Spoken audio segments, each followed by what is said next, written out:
హజ్జాస్ ఎట్లా మళ్ళీ ఏంది కథ. ఇవాళ ఫోర్త్ మ్యాచ్ ఐపీఎల్లో అయితే జరగడం అయితే జరిగింది. ఎవరి మధ్యలో DC versus Lucknow super Giants. ఈ మ్యాచ్ గురించి ఏం చెప్పాలో ఏమో నాకైతే అర్థం కావట్లేదు. ఒకవైపు ఏమో ఆశాజ్యోతం లెక్క అశోక్ శర్మ ఢిల్లీలో కుమ్మేసాడు, ఇంకో చోటేమో పూనకం వచ్చినట్టు అయ్యాడు. ఏమైంది ఏంది కథ అనేది మళ్ళీ ఈ వీడియోలో ఇన్ డీటెయిల్గా తెలుసుకుందాం. సో ఢిల్లీ వాళ్ళు వాళ్ళ హోమ్ గ్రౌండ్ కొన్ని మ్యాచెస్ అయితే మన ఏపీ వైజాగ్లో అయితే చేయడం అయితే జరిగింది.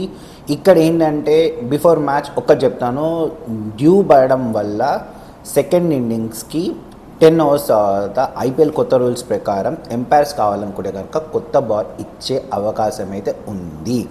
అది ఇవాళ అయితే జరగడమే జరిగింది. So coming back to squads teams ఎవరైతే ఢిల్లీ క్యాపిటల్స్ వాళ్ళు టాస్ గెలిచి వాళ్ళైతే ఫస్ట్ లక్నో సూపర్ జైంట్స్ వాళ్ళని బ్యాటింగ్కి ఆహ్వానించారు.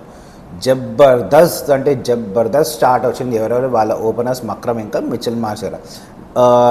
టీమ్స్ గురించి ఎక్కువ డీటెయిల్ అయిపోయి డైరెక్ట్ దీనికి వెళ్ళిపోతా. వాళ్ళ దగ్గర మస్తు అంటే మస్తు జబర్దస్త్ స్టార్ట్ అయితే వచ్చింది. ఢిల్లీ క్యాపిటల్స్ దగ్గర వాళ్ళ కెప్టెన్సీ అక్షర్ పటేల్ చేస్తున్నాడు, బట్ ఫ్యాబ్ డూప్లెసీ కూడా వచ్చి తనదంతూ సలహాలు అయితే ఇస్తున్నాడు. కేఎల్ రాహుల్ వాళ్ళ కీపర్ ఆర్ వాళ్ళ మెయిన్ స్ట్రీమ్ బ్యాట్స్మెన్ అయితే ఈ మ్యాచ్కి అయితే ఆడడం లేదు, బికాస్ తనకి ఒక కూతురు కొడుకు పుట్టడం అయితే జరిగింది. సో పేరెంటల్ లీవ్లో ఉన్నాడు. వీళ్ళిద్దరూ చాలా అద్భుతమైన స్టార్ట్ అయితే వచ్చింది లక్నో సూపర్ జైంట్స్కి. ఏదైతే Lucknow super Giants owner expect చేస్తాడు అదే వచ్చింది. ఫస్ట్ ఓవర్ నుంచి కుమ్ముడు షురూ చేశారు, ఇద్దరు కలిసి కుమ్ముడు షురూ చేశారు. కానీ ఏమైందంటే మక్రమ్ మాత్రం విపరాజ్ నిగమ్ వేసిన ఒక ఓవర్కి మిచెల్ స్టార్క్ క్యాచ్ ఇచ్చి అవుట్ అవ్వడం అయితే జరిగింది. సో చిన్న డిసప్పాయింట్మెంట్. మక్రమ్ నాకు తెలిసి ఓపెనింగ్ రావద్దు, బట్ వాళ్ళకి ఇంకో ఆప్షన్ లేదు కాబట్టి మక్రమ్ని అక్కడే దింపుతారు.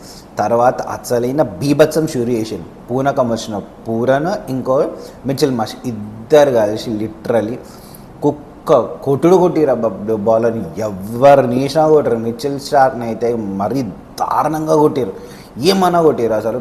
దాంతో మిచెల్ స్టార్క్ని కొట్టారు, ముఖేష్ కుమార్ని కొట్టారు, కుల్దీప్ యాదవ్ ఎవరిని పడితే వాళ్ళని అయితే కొట్టాడు.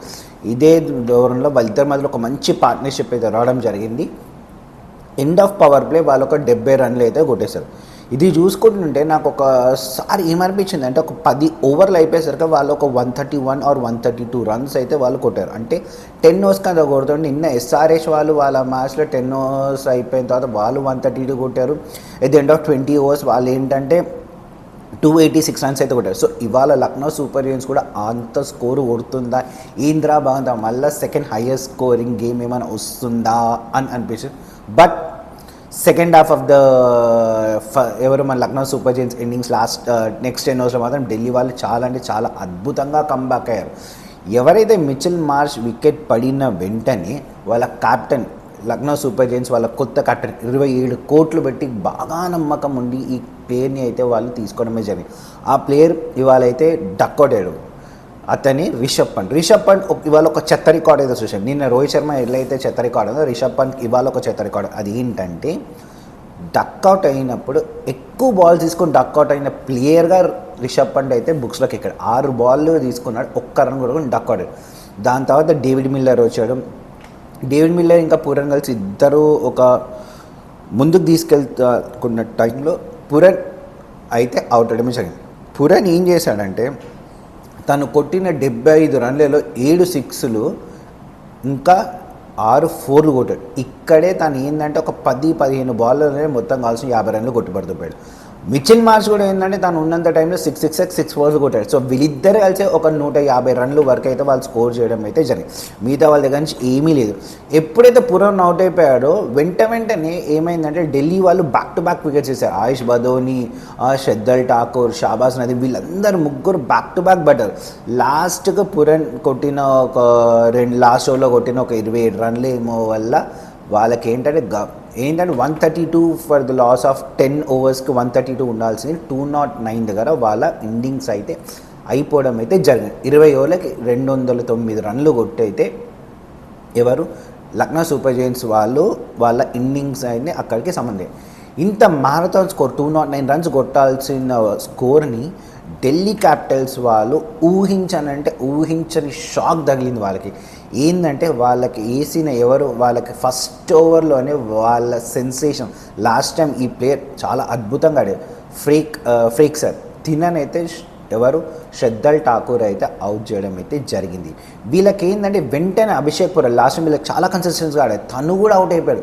ఇంకొకటి ఏంటంటే సమీర్ రిజ్వీ కూడా అవుట్ అయిపోయాడు. సో వీళ్ళకి ఏంటంటే 20 రన్లకే క్రూషల్ 3 వికెట్లు అయితే పడిపోవడం. దాని తర్వాత అక్షర్ పటేల్ వచ్చాడు. చెప్పా కదా చాలా చెత్త షాట్, బట్ లక్నో సూపర్ జైంట్స్కి మాత్రం చాలా అద్భుతమైన షాట్ లభించింది. ఇంత చెత్త షాట్ అయిపోయి వచ్చిన తర్వాత ఎవరు ఎక్స్పెక్ట్ చేసి ఉంటారు దట్ ఢిల్లీ క్యాపిటల్స్ వారు ఈ మ్యాచ్ గెలిచారా అని చెప్పి. అదేంటో చెప్తా. తర్వాత అక్షర్ పటేల్ వచ్చాడు, తను కూడా ఒక 22 రన్లు ఏమో కొట్టాడు. చాలా అంటే వికెట్ పడుతున్న టైంలో వచ్చి డిఫెన్సివ్ మోడ్ వెళ్ళకుండా అటాకింగ్గా చేసుకుంటూ ఆడడం అయితే వాళ్ళతో మధ్యలో ఎవరు మన ఫ్యాబ్ డు ప్లసీ ఇంకా అక్షర్ పటేల్ మధ్యలో ఒక మంచి పార్ట్నర్షిప్ రావడం అయితే జరిగింది. తర్వాత ఏమైందంటే వెంటనే మళ్ళీ ఫ్యాబ్ డు ప్లసీ ఇంకా ఎవరు మన అక్షర్ పటేల్ కూడా అవుట్ అయిపోవడమే జరిగింది.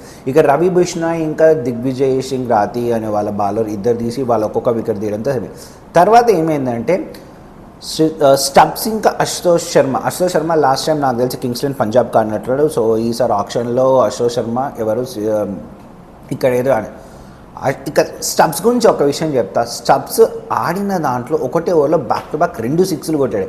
స్టబ్స్ ఎవరికి 2 సిక్స్లు కొట్టాడు, ఎవరి దాంట్లో అయితే సిద్ధార్థ్ బౌలర్ మంచి లెఫ్ట్ ఆర్మ్ గూగ్లీ బౌలింగ్లో వెంటనే 2 సిక్స్ కొట్టాడు. ఎందుకు ఆ 6 కొట్టాడు అనేది తను కూడా ఎవరు మన స్టబ్స్ కూడా బాగా ఫీల్ అవుతాడు. ఎందుకంటే స్టబ్స్ కొట్టిన వెంటనే ball out of the ground పోవడం వల్ల కొత్త బాల్ తీసుకురావడానికి అయితే డ్యూతో లేకపోవడం వల్ల బాల్ గ్రిప్ అవ్వడం మంచిగా స్టార్ట్ అవ్వడంతో స్టబ్స్ అయితే నెక్స్ట్ కొత్త బాల్ ఇచ్చిన వెంటనే అవుట్ అయిపోయాడు.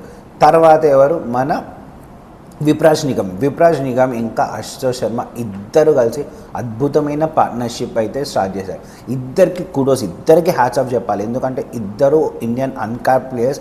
ఇట్లా అన్క్యాప్ ప్లేయర్స్ కనుక పర్ఫామ్ చేస్తూ ఉంటే మనకి చాలా బూస్టప్ వస్తుంది. ఏంట్రా బాబు మన ఇండియన్ బెంచ్ కోడ్ ఇంత అద్భుతంగా తయారవుతుంది అని చెప్పి. అట్ ద సేమ్ టైం ఒక్క బాధ ఏంటంటే వీళ్ళందరికీ పర్ఫార్మెన్స్ చేయడానికి ఇండియన్ టీంలోకి అయితే ఛాన్సెస్ రాదు. సో అశుతోష్ శర్మ ఇంకా విప్రాజ్ నిగమ్ ఇద్దరు కలిసి ఆడుతున్న టైంలో ఇద్దరు ఒక బౌండరీలు అది కొడుతున్న టైంలోని అద్భుతంగా అయితే రన్ అవ్వడం అయితే జరిగింది. తర్వాత ఏమైందంటే వీళ్ళిద్దరు ఇట్లా ఆడుతున్న టైంలో ఎవరు మన విప్రాజ్ శర్మ అయితే అవుట్ అయిపోయాడు. ఎవరి దాంట్లో మన దిగ్విజయ్ సింగ్ రాథోడ్ దాంట్లో విప్రాజ్ శర్మ అయితే అవుట్ అయిపోయాడు. సిద్ధార్థ్ కానీ ఒక మంచి బ్రిలియన్ నాక్ కొట్టిన తర్వాత వాళ్ళకి లక్నో సూపర్ జైంట్స్ వాళ్ళకి ఒకటి అవుతుంది.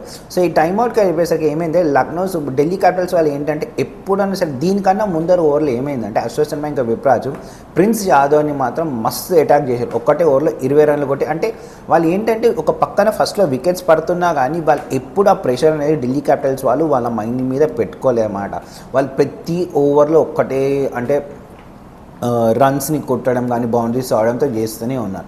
ఇది అయిపోయిన తర్వాత ఎవరైతే విప్రాజ్ శర్మ అవుట్ అయిపోయాడో దాని తర్వాత ఆ ఓవర్ మాత్రం బాగానే పడింది. ఎవరు మన దిగ్విజయ్ సింగ్ రాతేష్ విప్రాజ్ అందులో 3. దాని తర్వాత అస్సలైన షురూ చూడండి. Ravi Bishnoi Mitchell Stark out చేశాడు. అదే ఓవర్లో రవి బిష్నాయ్ని అశోక్ శర్మ కొట్టాడు. చూడండి అబ్బా ఏమన్నా కొట్టిండు. 2 సిక్స్లు ఒక 4 మ్యాచ్ రూపాన్ని మొత్తం మార్చి లాస్ట్ 2 ఓవర్లకి 22 రన్లు కావాలి. అప్పుడు ఎవరు ఆల్రెడీ ప్రిన్స్ యాదవ్కి 20 రన్లు 24 రన్లు ఆల్రెడీ కొట్టాడు. మళ్ళీ లక్నో సూపర్ జైంట్స్ వాళ్ళ కెప్టెన్ రిషబ్ పంత్ ఏం ఆలోచించాడేమో నాకైతే తెలీదు. ఓవర్ అయితే ఇచ్చాడు. అదే ఓవర్లో మ్యాక్సిమం ఒక వికెటే తీసాడు. కుల్దీప్ యాదవ్ వికెట్ తీసాడు. మిగతా అశోక్ శర్మ మాత్రం ఎటువంటి డోకా లేకుండా 16 రన్లు కొట్టి పడుతోపాడు అదే ఓవర్లో అశోక్ శర్మ. లాస్ట్కి ఏముంది షాబాజ్ అహ్మద్ వేసాడు. ఓవర్లో ఇంకా 3 బాళ్ళు ఉండగానే ఓడిపోతుంది అనుకున్న ఢిల్లీ క్యాపిటల్స్ ఈ మ్యాచ్ అయితే గెలవడం అయితే జరిగింది. ఇది అన్నమాట ఇవాళ ఏది ఎవరు వాళ్ళ ఏమైందంటే 39 రన్లు అయితే వాళ్ళ ఫస్ట్ 3 ఓవర్స్ ఎప్పుడైతే పడిపోయిందో తర్వాత మిగతా ఏవైతే రన్స్ అన్నీ ఉన్నాయో వాళ్ళైతే చేశారు. ఇంకొకటి ఏంటంటే ఢిల్లీ క్యాపిటల్స్ వాళ్ళు 113 for 6 ఉన్నారు. అక్కడి నుంచి వాళ్ళకి ఏంటంటే 100 రన్లు అప్రాక్సిమేట్ 100 రన్లు కావాలి 45 బాళ్ళల్లో. ఆ 45 బాళ్ళల్లో 100 రన్లు కొట్టి వాళ్ళకి మ్యాచ్ కూడా గెలిపించిన అశోక్ శర్మని ఎంత చెప్పుకున్నా తక్కువే. బ్రిలియంట్ నాక్ by Ashok Sharma, good support by Vipraj Sharma. ఇంకా వాళ్ళందరితో ఇట్లా జూనియర్ అనకూడదు, ఐమ్ సారీ ఫర్ ఇట్, ఇట్లా అండర్ క్యాప్ ప్లేయర్స్ పర్ఫామ్ చేస్తుంటే చాలా ఆనందంగా ఉంటుంది. ఢిల్లీ క్యాపిటల్స్ వాళ్ళ హోమ్ గ్రౌండ్లో శుభారంభం అయితే అనిపించింది. Bad luck to Lucknow super giants. గెలవాల్సిన మ్యాచ్ ఓడిపోయారు. మళ్ళీ ముందు ముందు ఏమవుతుందో చూద్దాం. రేపు ఇంట్రెస్టింగ్ బ్యాటిల్ ఉంటుంది, Gujarat titles versus Kings eleven Punjab. దాని గురించి మనం చెప్పాం. నేను చెప్పే కంటెంట్ కనుక నచ్చితే నా ఛానల్ లైక్ చేయండి, షేర్ చేయండి, సబ్స్క్రైబ్ చేయండి. నా ఛానల్ పేరు ఇప్పుడు మారింది. నా ఛానల్ పేరు JSK షార్ట్స్. మీరు JSK షార్ట్స్ అని సర్చ్ చేస్తే నా ఛానల్ పేరు ఈజీగా వస్తుంది. Bye, good night.